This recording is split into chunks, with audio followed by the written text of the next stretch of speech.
Yeah, Kevin. In your mind, when you guys had a little bit of a lead and they go on a 23-5 run or what have you, was that anything they did, or was that you guys kind of losing hope a little The 3-point line killed us today. I mean, the two top scorers hit more threes than me and Kai. Like, we matched them pretty much scoring, but it's the 3-point line that separated us. 9 to 16. I mean, this team is an incredible offensive rebounding team. I don't think they. I think we pretty much matched up on the boards. We passed the ball well. We didn't turn the ball over. Um, the fact they knocked down more threes than us. That's the name of the game now.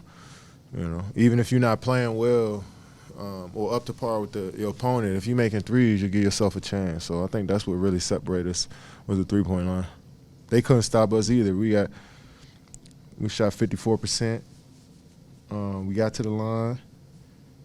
Like I said, we passed the ball well, didn't turn it over. I mean, but they shot better from us than at the 3-point line. What do you think you guys issues are defensively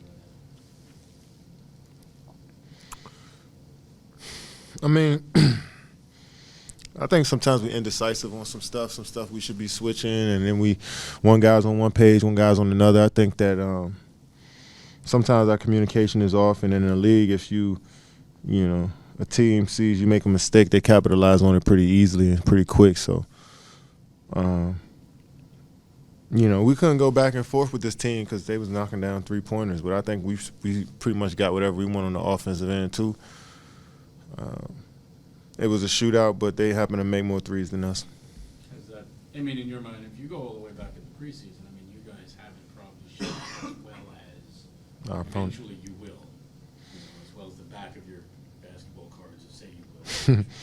Yeah, I mean, we probably could create better looks especially, me and Kai, we probably can create better looks at the 3-point line, but, we still feel confident that we'll knock them down moving forward.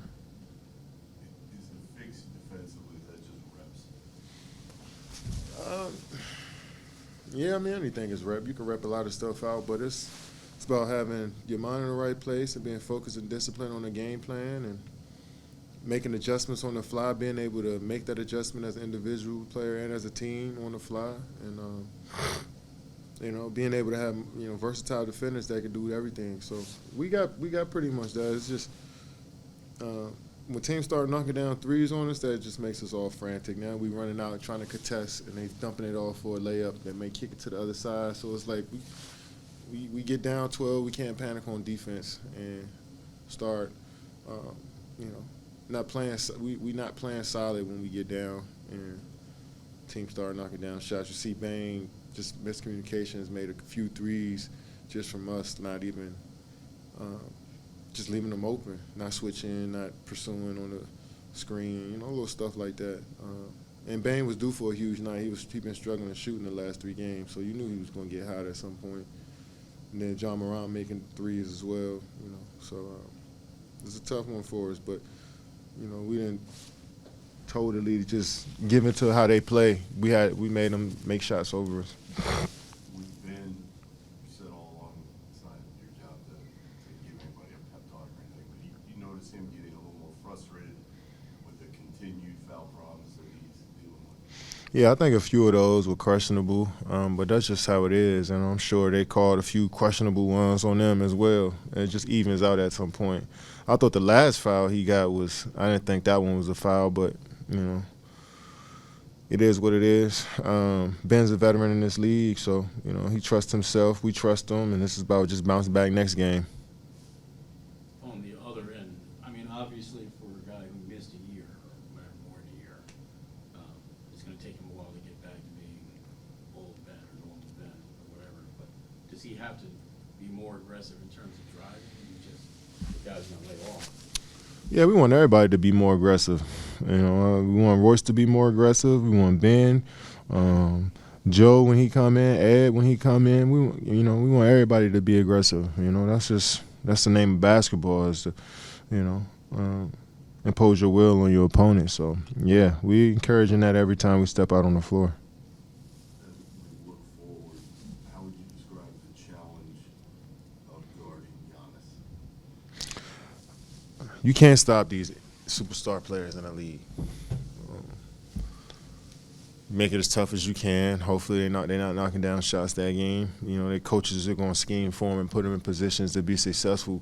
And our game is spread out game. So these guys are going to score. It's about limiting them as a team and taking them away from the stuff that they like to do as a team. Giannis going to make tough buckets. Drew going to make tough buckets. But it's about, you know, making them feel us and having them shoot over a hand every time down. Kevin, sorry, quick question. On a different note, you said Ja's getting his first signature shoe after this year. Just curious for you, what did it mean for you when you got your first shoe? What do you think it's going to do for Ja to kind of show what his star is like in this league? It's a dream come true. I mean, you know, to work with the biggest company in the world, with Nike, be a signature athlete. I mean, his shoe's going to fly off the shelves. He's the most marketable guy in our league, the face of our league going forward. So many kids are inspired by what he does. You know, and we're all one big family at Nike, so, you know, it's going to be a lot of support for his shoe coming out. And, you know, as an individual player, when you get that type of recognition, man, it's hard to describe. So I'm happy for him, and, you know his shoe going to look incredible, and I know he's going to continue to keep pushing the game forward. And what did you feel when you got your first shoe? Did you kind of just feel like... I still don't know what to feel, bro. To be honest. It's still surreal seeing my name on shoes every time I put them on. I don't wear nothing else but my shoes when I play ball. It's pretty cool. So it's an exciting time being able to create, being able to be a part of a partner, be partners with Nike. You know, it's still a dream to me. You do think he's the new face? Of the league? Yeah, for sure. I mean, there's a lot of faces. You could tell the changing of the eras in the league as time goes on. The last 10 years and this next 15 years, you see the guys that are in the league right now that are going to help push the game forward. And, you know, that's really what it's all about. It's not one guy, two guys, three guys that, you know, shift or changes the game. It's a group of us that do it, and Ja is definitely in that group for sure.